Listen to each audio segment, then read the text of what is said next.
आप भी बैठिए। तो मामा जी आप 4 टाइम सीएम रहे हैं।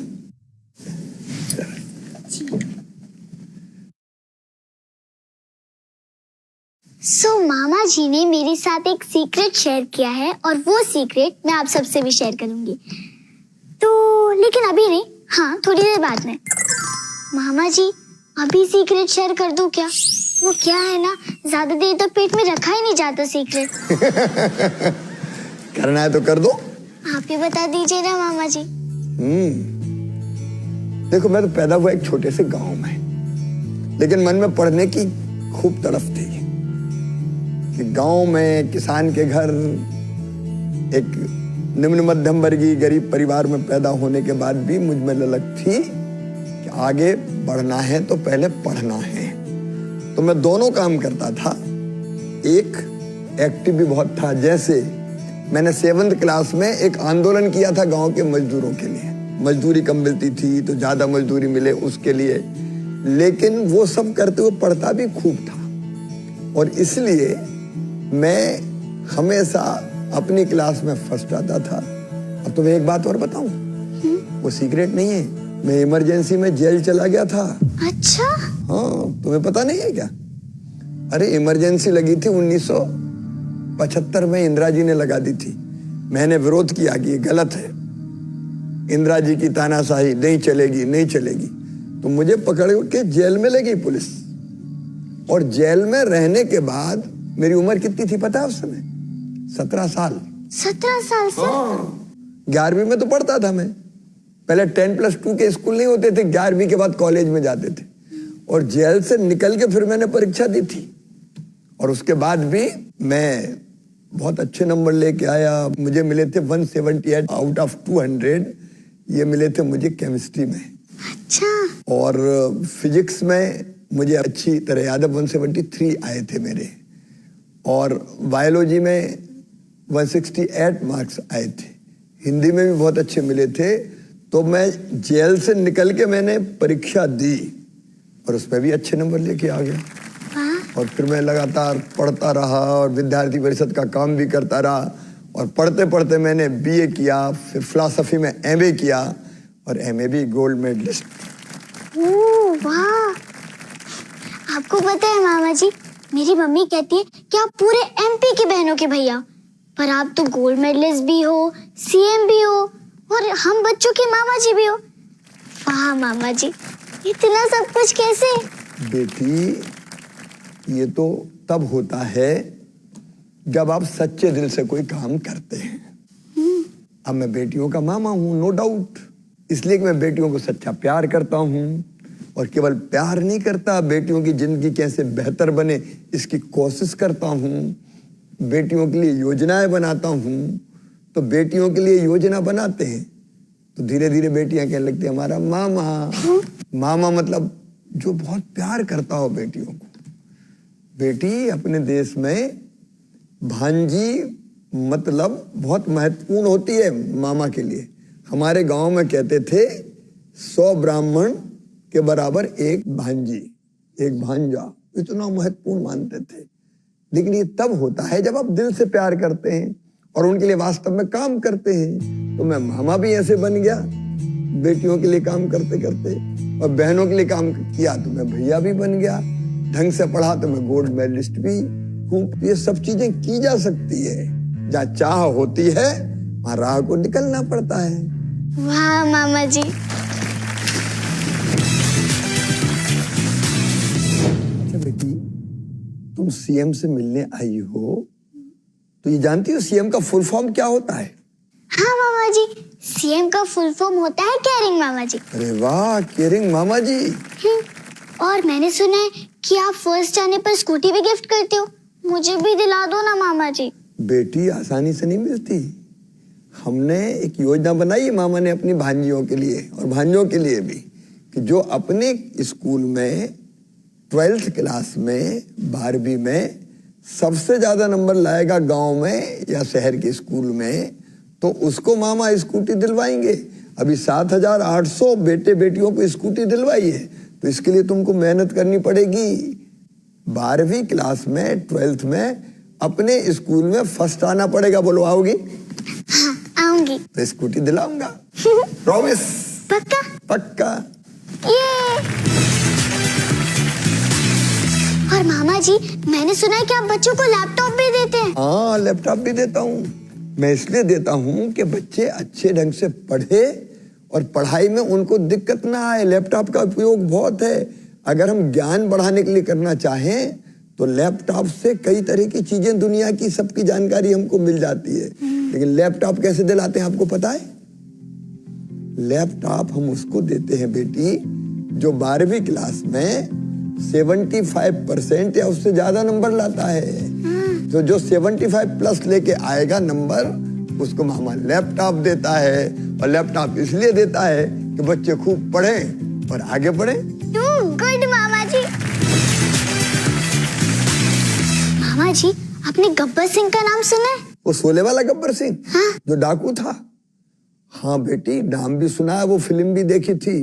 लेकिन बेटी वो तो फिल्म का गब्बर था। तुम जब पैदा नहीं हुई थी तब मध्य प्रदेश में बहुत से डाकू हुआ करते थे। मामा जी, सच्चे मुच्चे के डाकू? और क्या उनके पास सच्चे मुच्चे की गन्स भी होती थी? ऐसे खूंखार डाकू जो लोगों को खड़े खड़े लाइन में खड़े करके गोलियां से भून देते थे। इतने खतरनाक डाकू? हाँ, इतने खतरनाक डाकू थे मध्य प्रदेश में। उनपे मुंबई में फिल्में बनती थी। जब मैं मुख्यमंत्री बना तो इन डकैतों का बहुत आतंक था। जनता बहुत परेशान थी।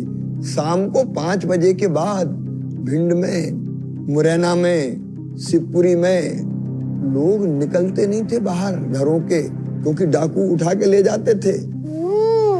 तो मैंने मुख्यमंत्री बनते ये तय किया, भाई डाकू तो नहीं रहेंगे, वो जनता की जिंदगी किससे खेलते हैं, लोगों को मारते हैं, पकड़ के ले जाते हैं, फिर पैसा वसूलते हैं। तो मैंने फिर एक मीटिंग करी और मैंने पुलिस के अफसरों से कहा कि देखो भाई, मध्य प्रदेश में या तो डाकू रहेंगे या शिवराज रहेगा, दोनों एक साथ नहीं रह सकते।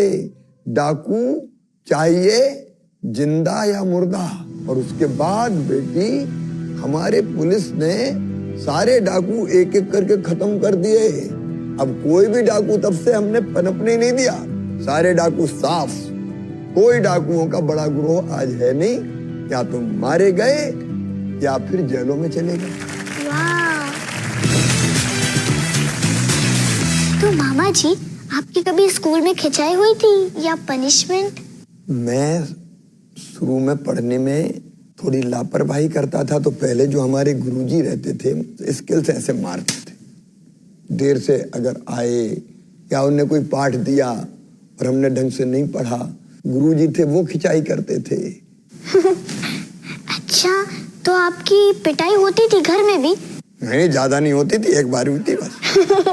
2 बार हुई थी, 2 बार। 2 बार? हाँ, एक तो मैंने बता दिया, एक बार और जब मैंने वो आंदोलन चलाया था ना मजदूरों का, क्योंकि मजदूर मांग कर रहे थे 2.5 पाई नहीं 5 पाई लेंगे, नहीं तो काम बंद करेंगे। मैंने ही सिखाया था कि आंदोलन करो, मजदूरी बढ़वानी। तो जैसे ही घर के दरवाजे के पास पहुंचे तो चाचा जी ने कहा, आओ मैं बढ़ाता हूँ मजदूरी। तो मजदूर तो भाग गए, मैं पकड़ लिया गया, फिर भी मेरी पिटाई हुई थी। तो आपकी मम्मी भी आपकी खिंचाई करती होगी ना? ना ना, मम्मी तो प्यार का सागर थी। माँ, मैं कहता था हमारे यहाँ गांव में माँ को बाई भी बोलते थे प्यार से, जैसे दादी माँ को बोलते थे हमारे यहाँ भाषा में गांव की बहू, और जो माँ होती थी उसको बोलते थे बाई। तो हमारी बाई बहुत प्यार करती थी, उनने कभी नहीं मारा, हमेशा गले लगाया, प्यार किया। और तुम जानती हो, हम 4th पास करके 5वीं में पढ़ने भोपाल आ गए थे। तो जब भी हम गांव जाते थे तो बड़ी खुशी से जाते थे, खेलेंगे कूदेंगे, माँ से मिलेंगे, दोस्तों से मिलेंगे। लेकिन जब पढ़ने भोपाल आते थे तो इतना रोना आता था, घर से निकलते निकलते। माँ भी रोती थी मेरी, दरवाजे पे खड़ी खड़ी, जब तक मैं दिखता रहता था देखती रहती थी, और आंखों से आंसू बहते रहते थे कि बेटा दूर जा रहा है, और मैं भी रोते रोते आता था। मामा जी, मैं आपको एक बार गले लगा सकती हूँ? हाँ, क्यों नहीं बेटी।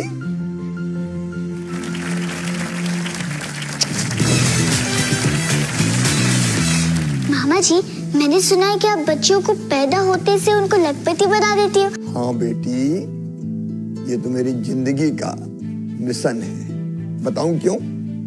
बेटी मैंने अपने गांव में देखा बचपन में। जब बेटा पैदा होता था तो घर में खुशी मनाई जाती थी, बधाई गाते थे, लड्डू बांटते थे, अगर ज्यादा पैसे वाले होते थे तो ढोल भी बजाते थे, हवाई फायर भी करते थे कि बेटा आया है। और बेटी, तुम्हें पता है, बेटी अगर पैदा हो गई तो माँ का चेहरा उतर जाता था, जैसे बेटी नहीं हो गई हो, आफत हो गई हो। मैं सोचता था कि हे भगवान, ये क्यों होता है? एक ही माँ की कोख से बेटा भी जन्म लेता है, बेटी भी जन्म लेती है, तो दोनों बराबर हुए ना। लेकिन दोनों को बराबर नहीं मानते थे। बेटा कुल का दीपक, बुढ़ापे की लाठी का सहारा, और बेटी कहते थे तो बोझ है, बोझ है, बोझ है, बेटी की शादी करनी पड़ेगी तो दहेज देना पड़ेगा, बेटी तो आफत है, बेटी पैदा ही नहीं हो तो अच्छा है। और ये बात मेरे मन में इतनी तकलीफ देती थी। बेटी बताओ, क्या बिना बेटियों की दुनिया चल सकती है?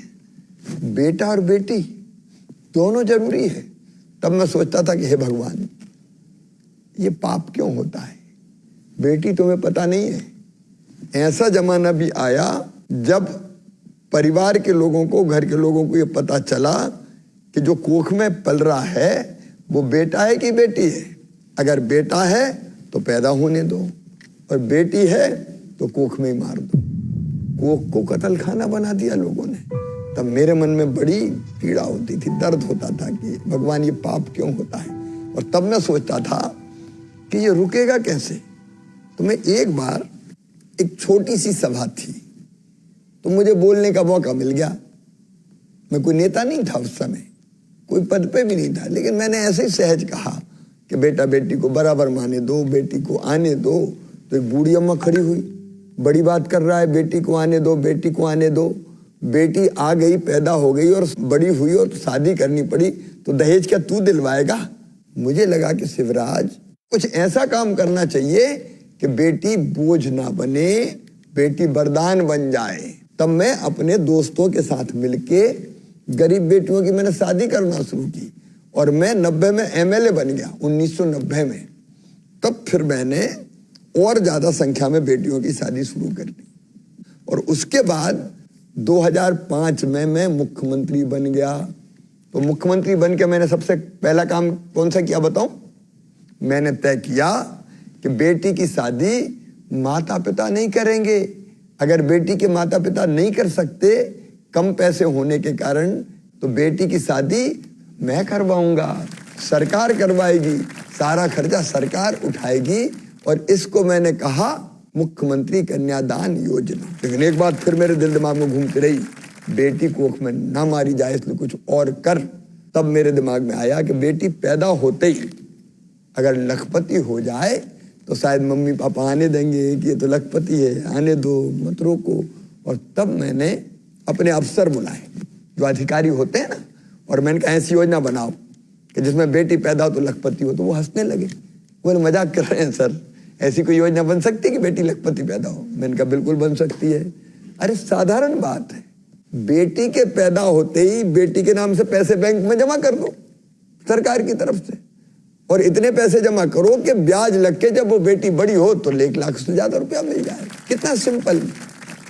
और इसलिए हमने तय किया कि बेटी जन्म लेगी तो 30,000 रुपया उसके खाते में डाल देंगे, माता पिता को दे देंगे, बचत पत्र। और उसको जोड़ दिया पढ़ाई से। मेरी बेटी मैंने 5वीं पास करके 6वीं में जाए तो 2,000, 8वीं पास करके 9वीं में जाए तो 4,000, फिर 10वीं पास करके 11वीं में जाए तो 6,000, फिर 12वीं में जाए तो फिर 6,000, फिर कॉलेज में जाए तो 12,500, फिर कॉलेज पास आउट करें तो 12,500। अब हमने ये भी तय कर दिया है कि मेडिकल इंजीनियरिंग में भी अगर लाडली बेटी जाएगी तो उसको भी फीस नहीं देनी पड़ेगी, उसकी फीस मम्मी पापा नहीं भरवाएंगे, मामा भरवाएगा ना, ताकि बेटी की पढ़ाई में कोई बाधा ना रहे। मामा जी, बेटी बनी लखपति। यो यो, व्हाट एन आइडिया, अमेजिंग। लखपति हो लखपति। मामा जी, आपको पता है, जब मैं आपसे मिलने आ रही थी ना, मैंने सोचा था कि आपको एक गाना सुनाऊंगी और इसके बाद एक सरप्राइज रहेगा आपके लिए। अरे ये तो बहुत मजा आएगा, सुनाइए सुनाइए। चंदा ने पूछा तारों से, चंदा ने पूछा तारों से, तारों ने पूछा हजारों से, सबसे प्यारा कौन है? मामा, मेरे मामा। अब सरप्राइज ये है कि आपको भी मेरे लिए गाना गाना पड़ेगा। पहले इस अच्छे गाने के लिए आपको गाना चाहता हूँ। बहुत अच्छी हो। थैंक यू मामा जी। अब आप भी गाइए ना। गाना है? हाँ। मेरा गला तो फटा बांस हो रहा है भाषण दे दे के। पर मुझे आपका गाना सुनना है और मैंने टीवी पर देखा है कि आप बहुत अच्छा गाते हो। अच्छा तो चलो एक सुना देते हैं, उठ के मत भग जाना। नहीं नहीं। मेरे घर आई एक नन्ही परी, मेरे घर आई एक नन्ही परी, चांदनी के हंसी रथ पर सवार। मेरे घर आई एक नन्ही परी, हो मेरे घर आई एक नन्ही परी। वाह मामा जी, क्या गाना सुना है। इस बार पे एक और है।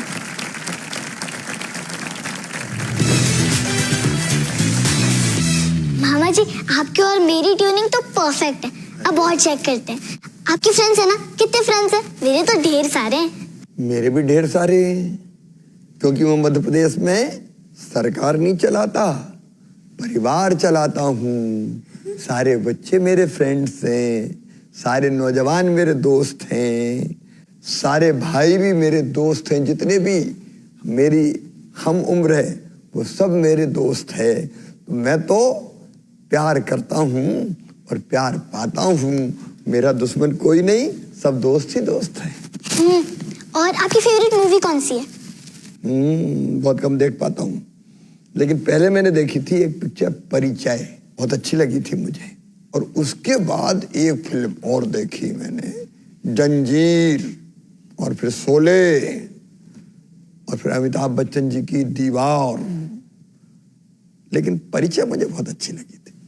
अच्छा, खाने में आपको क्या पसंद है? मेरी लिस्ट में तो टॉप पे चॉकलेट है, और फिर हाँ, माँ के हाथ का खाना खा लेती हूँ, लेकिन पनीर की सब्जी बहुत अच्छी लगती है। बेटी, मुझे तो मेरी माँ याद आ रही है। मेरी माँ नहीं है, बचपन में ही चली गई थी। अच्छा। लेकिन मेरी माँ मुझे बहुत अच्छी खीर बना के खिलाती थी। और कई बार खीर में, चावल में जो कद्दू रहता है ना, कद्दू की खीर भी बनाती थी। कद्दू की खीर भी? बहुत टेस्टी, अभी भी मुंह में पानी आ जाता है। तो खीर और पकोड़े, माँ के हाथ के पकोड़े, इतने अच्छे पकोड़े बनाती थी, इतने जैसे रुई जैसे नरम होते थे ना, मुंह में डालो और गल जाए। तो खीर और पकोड़े ये बचपन से मेरी पसंद है। मामा जी, मैंने स्कूल में पढ़ा था कि जो हमारा देश है ना, वो खेती प्रधान देश है। तो आप बताइए ना कुछ इसके बारे में। अरे बेटी, बिल्कुल तुमने सही पढ़ा। अपना देश भी और अपना मध्य प्रदेश भी खेती प्रधान, कृषि प्रधान का मतलब है कि ज्यादातर लोगों की आजीविका खेती पर चलती है। उनको किसान कहते हैं जो खेती करते हैं। बेटी, एक बात बताता हूँ, एक जमाना था 2002 और 3 तक, तब अपने यहाँ खेती अच्छी नहीं होती थी, क्योंकि अपने यहाँ सिंचाई के ज्यादा साधन नहीं थे, बिजली नहीं मिलती थी। जब पानी नहीं मिलता खेती को तो फसल अच्छी नहीं होती थी, बिजली नहीं मिलती तो कुएं से पानी ले ही नहीं सकते तो फसल अच्छी नहीं होती थी। तब मेरे मन में आया कि मध्य प्रदेश में जब 65% लोगों की, 65% लोगों की आजीविका खेती है, तो सबसे पहले खेती ठीक करनी पड़ेगी। खेती अगर ठीक होगी तो लोगों की जिंदगी ठीक होगी, लोग समृद्ध बनेंगे, लोग सुखी होंगे। और इसलिए बेटी, हमने तय किया कि सिंचाई की खूब व्यवस्था करेंगे। तो हमने 2-3 तरह के काम किए। एक, ज्यादा से ज्यादा कुएं खुदे और ट्यूबवेल खुदे। तो कपिल धारा करके की योजना बनाई। उसमें पता बेटी, अपने ट्राइबल एरिया में आदिवासी भाई बहनों ने, छोटे छोटे किसानों ने बहुत कुएं खुदवाए। मुझे याद है 2-3 साल में 3 लाख कुएं खुद गए थे। 3 लाख? हाँ, और ट्यूबवेल्स लगे। लेकिन बेटी, केवल इससे काम नहीं चलता, जमीन का पानी निकालने से। तो फिर हमने तय किया कि बांध बनाएंगे, बरसात का पानी रोकेंगे, जाने नहीं देंगे नदियों में बहकर। तो जगह जगह हमने डैम बनाए। पता है 2002-3 तक सिंचाई होती थी केवल 7.5 लाख हेक्टेयर में। कांग्रेस, राजा, नवाब, अंग्रेज, आजादी के पहले भी केवल इतनी व्यवस्था पाई थी। और हमने सिंचाई की व्यवस्था कर दी 47 लाख हेक्टेयर जमीन में। और अभी भी बहुत से बांध बन रहे हैं। और अब बांध बना के हम नहरों से पानी नहीं ला रहे, क्योंकि नहरों में बहुत सा पानी वेस्ट हो जाता है, सीपेज में भाप बन के उड़ जाता है। तो हम पाइपलाइन डाल रहे हैं और पाइप से पानी नदी से खींच के ला रहे हैं और किसान के खेतों में पहुंचा रहे हैं। तो अब इतनी सिंचाई हो रही है अपने यहाँ 47 लाख हेक्टेयर। और सिंचाई का परिणाम क्या हुआ बेटी, पता है तुम्हें? 2002 और 3 तक मध्य प्रदेश में अनाज पैदा होता था लगभग 159 लाख मीट्रिक टन। वो बढ़ के अब हो गया 619 लाख मीट्रिक टन। कई गुना ज्यादा उत्पादन बढ़ गया। फलों का उत्पादन, सब्जियों का उत्पादन, कई चीजों का उत्पादन इतना बढ़ा कि किसान के घर ज्यादा पैसा आने लगा, किसान समृद्ध होने लगे।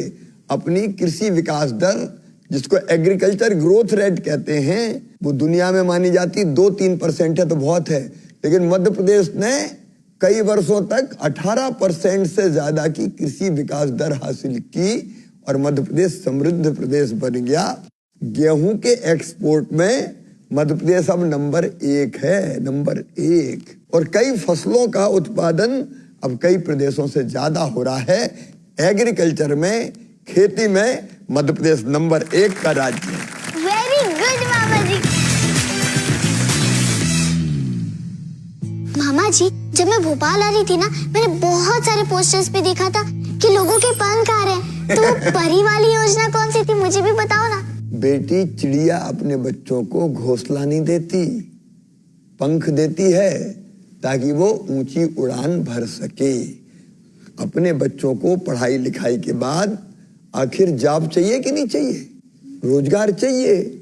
और इसलिए हमने तय किया कि 12वीं पास करने के बाद, आफ्टर 12th या ITI करने के बाद या ग्रेजुएशन के बाद अपने बच्चों को हम काम सिखाएं, उनको स्किल्ड बनाएं, तो उनको कहीं भी जॉब मिल जाएगा परमानेंट। और इसलिए हमने एक योजना बनाई, सीखो कमाओ योजना, मतलब स्काई। अब वो अलग अलग कंपनीज में जाएंगे, अलग अलग संस्थानों में जाएंगे और वहां जाके काम सीखेंगे। और जब वो काम सीखेंगे तो काम सीखने के बदले उनको 8,000 से लेकर 10,000 रुपया तक दिए जाएंगे, ताकि उनकी आजीविका भी चलती रहे और काम सीखने के बाद परमानेंट जॉब मिल जाए। वाह मामा जी, मान गए मामा जी आपको। मामा जी, आप इतने सारे काम करते हो ना, आपके अंदर इतनी शक्ति कैसे आ जाती है? मैं तो थोड़े से काम में थक जाती हूँ। बेटी, जहाँ चाह होती है वहां राह को निकलना पड़ता है।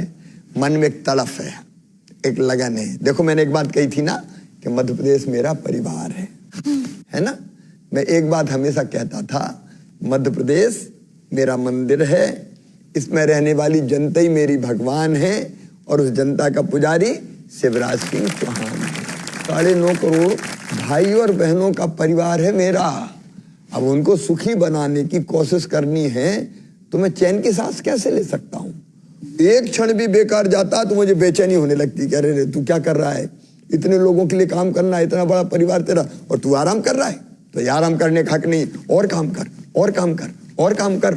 और मैं उस धुन में लगा रहता हूँ, काम करता रहता हूँ, काम करता रहता हूँ, काम करता रहता हूँ, थकान आती नहीं है। बाप रे मामा जी, आप इतना ज्यादा काम करते हो। आपको पता है, हमारे स्कूल में ना 2 महीने की छुट्टी लगती है, जिसका मैं पूरे साल वेट करती हूँ। आपको भी छुट्टी मिलती होगी ना? मुझे छुट्टी नहीं मिलती बेटी, टाइम निकालना बड़ा मुश्किल हो जाता है। फिर भी 2 बार, एक बार जब ईयर एंड होता है, नया साल शुरू होने वाला होता है, तब मैं तुम्हारी मामी को लेके, बेटों को लेके उनके साथ कहीं ना कहीं जाता हूँ। लेकिन जाता कहूँ मंदिरों में दर्शन करने, तिरुपति बालाजी, शिरडी, अलग अलग जो हमारे देव स्थान हैं उन पे जाते हैं। कभी वैष्णव देवी, त्र्यंबकेश्वर, और उसके साथ साथ कहीं थोड़ा बहुत और भी घूम लेते हैं। तो एक तो उस समय, इस बार तो मुझे बिल्कुल टाइम नहीं मिला, नहीं तो कभी कभी 2-3 दिन गर्मियों में भी मार देता हूँ, मैं बीच में छुड़ा लेता हूँ। बहुत छुट्टी तो नहीं मिलती बेटी। अच्छा, मैं कैसे आराम कर सकता हूँ बताओ? इतने लोगों का भला करना है तो छुट्टी मनाने का मुझे हक नहीं है। मामा जी, आप इन दोनों में से कोई एक उंगली चीज की। अच्छा, चुननी पड़ेगी। हाँ मामा जी, 5 क्वेश्चंस मुश्किल होंगे पर जवाब तो देना होगा। कोशिश करूंगा मैं। जी तो मेरा पहला क्वेश्चन ये है कि आप जहाँ भी जाते हैं वह इतनी भीड़ क्यों आ जाती है? लोगों को मैं प्यार करता हूँ तो लोग मुझे प्यार करते हैं। मैं मिलना चाहता हूँ, वो भी मिलना चाहते हैं। वो पता कहीं तो दौड़ दौड़ के आते हैं। अभी परसों एक बच्चा जैसे ही गाड़ी धीमी हुई गाड़ी पे चढ़ गया, मामा मामा मामा, फोटो फोटो फोटो चिल्लाने लगा। तो बेटी, जहाँ मैं जाता हूँ मैं लोगों को प्यार करता हूँ तो लोग मुझसे प्यार करते हैं और दौड़े चले आते हैं। बड़ा मजा आता है सबसे मिलके। ओके, सो मेरा नेक्स्ट क्वेश्चन ये है कि क्या आप भी पैंट्स टी शर्ट पहनते हैं जैसे मेरे पापा पहनते हैं? पैंट भी पहनता हूँ, टी शर्ट भी पहनता हूँ, लेकिन कभी कभी। मतलब रोज नहीं पहनते? नहीं, रोज नहीं, कुर्ता पजामा ज्यादा पहनता हूँ। तो मेरी आपसे एक रिक्वेस्ट है कि आप मेरे स्कूल आ सकते हैं? अरे क्यों नहीं आ सकता, जरूर आऊंगा। सच्ची? हाँ सच्ची आऊंगा। मामा जी, जब आप मेरे स्कूल आओगे ना तब आपको दिखेगा कि मैं अपने स्कूल में सबसे ज्यादा लाडली हूँ। मेरी बेटी, तुम भी मेरी लाडली हो। सारी बेटियां मेरी लाडली है। और पता है, सारी बहनें भी मेरी लाडली है। और बहनों के लिए मैंने बनाई है लाडली बहना योजना। योजना तुम्हें पता है लाडली बहना क्या है? हमारी गरीब बहनें, निम्न मध्यम वर्गीय परिवार की बहनें कई बार अपनी जरूरत पूरी करने के लिए परेशान होती थी। बेटा बेटी को कोई चीज दिलाना है, किताब दिलाना है, इलाज कराना है, खिलौना दिलाना है, कपड़े दिलाना है, तो उनके पास कई बार पैसे नहीं होते थे। तो मन में तकलीफ होती थी कि मैं अपने बच्चों की जरूरत पूरी कैसे करूं। और तब मेरे मन में भाव आया कि कोई ऐसी योजना बना शिवराज कि कोई भी बहन मजबूर ना रहे। किसी भी बहन को अपने हाथ छोटी मोटी जरूरतों के लिए किसी के सामने फैलाना ना पड़े। और इसलिए मैंने तय किया कि जितनी भी मेरी ऐसी लाडली बहनाएं हैं उनके खाते में 1000 रुपया हर महीने डालूंगा। 1000 रुपया सीधे अकाउंट में। और तुम्हें पता है, फरवरी में मेरे मन में ये विचार आया और जून में मैंने इंप्लीमेंट कर दिया। 1,25,00,000 बहनों का रजिस्ट्रेशन हुआ। कितनी बहनें मेरी पता है? 1,25,00,000 का पहले रजिस्ट्रेशन हो गया और अभी 5-6-7 लाख का और हो गया। और भी कुछ बहनें कह रही रह गई, तो उनको भी जोड़ूंगा। और इन सब बहनों के खाते में 1000 रुपया महीना डालते हैं। तो तुम्हें पता हर महीने कितने पैसे डालने पड़ते हैं? हर महीने 1200 करोड़ रुपया से ज्यादा बहनों के खाते में डालता हूं। और बाद में बढ़ाने भी वाला हूं। 1000 नहीं, अब 1250 कर रहा हूं। बाद में 1500 भी और 3000 तक ले जाऊंगा। लेकिन इससे क्या फायदा हुआ पता है? अब कोई बहन मजबूर नहीं है, वो अपने बच्चों को सामान दिला सकती है। और पता है, मैंने सावन के महीने में राखी के पहले 250 रुपया और डाल दिए बहनों के खाते में कि जाओ, अगर मायके जाना है, मम्मी पापा के घर, बच्चों के लिए कुछ ले जाना तो ले जाओ, पैसे दे रहे हैं तुम्हारे भैया। इस योजना के कारण कई बहनों ने तो रोजगार शुरू कर दिया अपना। अभी मैं गया था झाबुआ, तो एक बहन आई दौड़ के और मेरे सर पे हाथ फेरा, मेरे गालों पे हाथ फेरा, मेरा भाई। और फिर उसने बताया कि मैं ये हाथ ठेला में ये केला बेच रही हूँ, सब्जी बेच रही हूँ। जो 1000 रुपया तुमने दिया था, इकट्ठे हो गए वो 3000। उससे मैंने सामान खरीदा और मेरा काम धंधा चालू हो गया। किसी ने सेकंड हैंड सिलाई की मशीन खरीद ली, तो सिलाई की मशीन से सिलाई करके उसकी आमदनी बढ़ गई और ज्यादा पैसे आने लगे। तो कई बहनों ने काम धंधा भी शुरू कर दिया। ये लाडली बहना अब बहनों को सक्षम बना रही है, सशक्त बना रही है, उनकी जिंदगी बदल रही है। और बहनों की जिंदगी बदलना मेरी जिंदगी का मिशन है बेटी, मेरी जिंदगी का लक्ष्य है। मैं अपनी बहनों की आंखों में आंसू नहीं रहने दूंगा, उनके चेहरे पर मुस्कुराहट लेके आऊंगा। मामा जी, आपको मान गए। आप कितनी हेल्प करते हो लोगों की। इसलिए तो मैं पैदा हुआ हूँ, इसलिए मुख्यमंत्री बना हूँ। अरे अपने लिए तो सब जीते हैं, कीट पतंगे भी जीते हैं, पशु पक्षी भी जीते हैं। अपने लिए जिए तो क्या जिए, तू जी ए दिल जमाने के लिए। मामा जी, अभी ना मेरे एग्जाम्स आ रहे हैं। आपके भी एग्जाम्स होते हैं क्या? हाँ हाँ, जब मैं पढ़ता था तब भी एग्जाम होते थे और एग्जाम तो अब भी देता हूँ। जब मैं पढ़ता था तब एग्जाम के पहले मैं कभी घबराता नहीं था, मैं कंसंट्रेट करके पढ़ता था। मुझे कहानी याद रहती थी, जैसे गुरु द्रोणाचार्य ने कौरव और पांडवों की परीक्षा ली थी तो एक पेड़ पे चिड़िया रख दी थी और कहा था जो अपने तीर से चिड़िया की आंख में निशाना मारेगा वो सबसे अच्छा धनुर्धारी होगा। तो उन्हें अलग अलग शिष्यों से पूछा, बताओ तुम्हें क्या दिखाई दे रहा है? तो कोई कहता पेड़ दिखाई दे रहा है, पेड़ की पत्ती दिखाई दे रही है, डाली दिखाई दे रहे हैं, फूल दिखाई दे रही है, चिड़िया दिखाई दे रही है। लेकिन जब अर्जुन से पूछा कि तुम्हें पेड़ दिखाई दे रहा है? नहीं। पेड़ की डालियां दिख रही है? नहीं। फूल और पत्ते दिख रहे हैं? नहीं। चिड़िया दिख रही है? बोले नहीं। तो बोले क्या दिख रहा है? मुझे केवल चिड़िया की आंख दिख रही है और कुछ नहीं दिख रहा। और चिड़िया की आंख पे निशाना लगा के सीधे तीर चिड़िया की आंख में जाके धंस गया। तो इससे मुझे बड़ी प्रेरणा मिली। इसलिए जब मैं पढ़ता था तो इधर उधर दिमाग जाने ही नहीं देता था, कंसंट्रेट करता था कि बस पढ़ना है पढ़ना है पढ़ना है। और बेटी जब मैं एग्जाम देता था तो जब मैं लिखता था तो मुझे पेज नंबर तक मेरे सामने आता जाता था, मैं पलटता था। जब पढ़ते समय पलटता था वैसे ही लगता था मैं कॉपी में लिख रहा हूँ, पेज पलट रहा हूँ, लिखता जा रहा हूँ। तो जब हम कोई चीज एकाग्र चित्त होके करते हैं तो डर नहीं लगता, सफलता मिलती है। लेकिन एक और एग्जाम है बेटी हम लोगों के लिए, और वो एग्जाम है इलेक्शन। हर 5 साल में, कई बार तो बीच में भी लड़ना पड़ता है, तो वो भी एक एग्जाम होता है। लेकिन हम उससे भी डरते नहीं हैं, उसको भी लड़ते हैं और जीतते हैं। मुझे तो एग्जाम से बहुत डर लगता है, लेकिन अब आपने बताया ना, अब मैं भी नहीं डरूंगी। डरना कभी नहीं, जो डर गया वो मर गया। तो डरना तो है ही नहीं। तो एक बात और बताता हूँ तुम्हें जो मुझे बहुत प्रेरणा देती है। स्वामी विवेकानंद जी को मैं बहुत मानता हूँ और उनने ऐसे स्पीचेस दिए कि पूरे मुर्दों में भी प्राण फूक दें। वो कुछ पंक्तियां कहते थे जो मैंने पढ़ी है, वो बार बार मेरे दिमाग में घूमती है। तुम मतलब हम लोग, तुम केवल 3.5 हाथ के हारमास के पुतले नहीं हो, तुम अमृत के पुत्र हो, ईश्वर के अंश हो, अमर आनंद के भागी हो और अनंत शक्तियों के भंडार हो। दुनिया में कोई काम ऐसा नहीं कि जो तुम ना कर सको। खुद को जानो, खुद को। मैं भी ये हमेशा सोचता हूं, तुम अमृत के पुत्र हो, ईश्वर के अंश हो, अनंत शक्तियों के भंडार हो। दुनिया में कोई काम ऐसा नहीं कि जो तुम ना कर सको। और मैं शुरू हो जाता हूं। तो अब सारा काम तो मुझसे भी हो जाएगा मतलब? बिल्कुल होंगे। मनुष्य जो चाहे वो कर सकता है, जो जैसा सोचता है और करता है वैसा बन जाता है। बेटी देखो, अपने वैज्ञानिकों ने सोचा कि चंद्रयान को चंद्रमा पे उतारना है, उतार दिया कि नहीं? तो किसी ने सोचा कि पक्षी कैसे उड़ रहे हैं, अब जैसे पक्षी उड़ रहे हैं वैसे ही इंसानों को उड़ना चाहिए।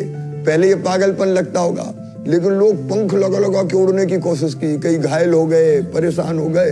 लेकिन राइट बंधुओं ने फिर अंततः हवाई जहाज बना दिया, आविष्कार कर लिया। तो सोचा, मेहनत की और हो गया। जो सोचता है, करता है, वो पा लेता है, कर देता है।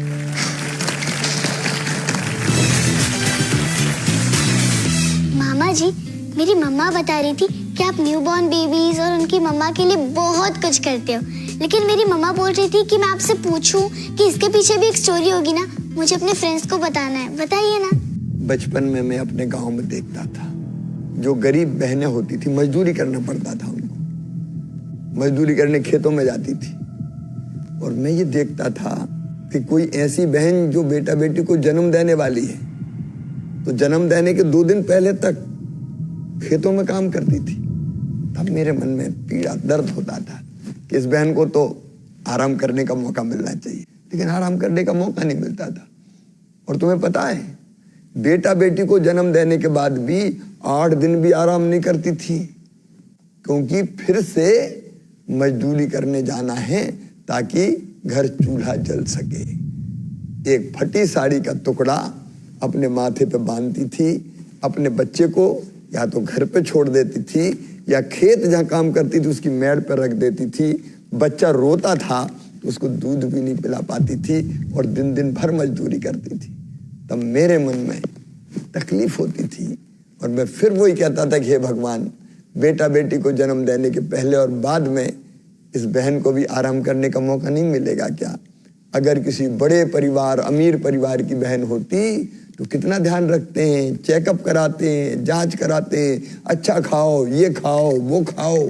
लेकिन इस गरीब बहन को कब मिलेगा?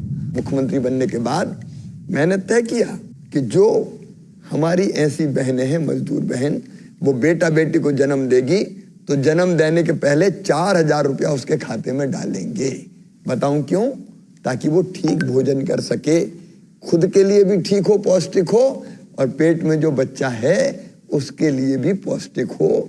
और ये भी तय किया कि जन्म देने के बाद बेटा बेटी के फिर 12,000 रुपया देंगे ताकि मजदूरी नहीं करना पड़े। कम से कम महीने 2 महीने तो घर पे रह के आराम करे, अपने बेटा बेटी से लाड़ करे, प्यार करे, दुलार करे, दूध पिलाए, उसको खिलाए और प्रसन्न रहे। इसलिए हमने ये योजना बनाई। वाह मामा जी, इस बात पर एक और हक तो बनता ही बनता है। अरे मेरी बेटी बहुत अच्छी हो, हमेशा खुश रहो। मामा जी, मैं आपके साथ ये जो मैंने बातें की है ना, इस शो को मैं कभी भी नहीं भूलूंगी। मैं भी आपको कभी नहीं भूल सकता। और आप मुझे प्रॉमिस करो कि आप मुझे फिर से जरूर मिलोगे। जरूर मिलूंगा, पक्का? एकदम प्रॉमिस, मिलूंगा ही। इसलिए नहीं कि तुम मिलना चाहती हो, इसलिए कि तुमसे ज्यादा मैं तुमसे मिलना चाहती हूँ। एक गौर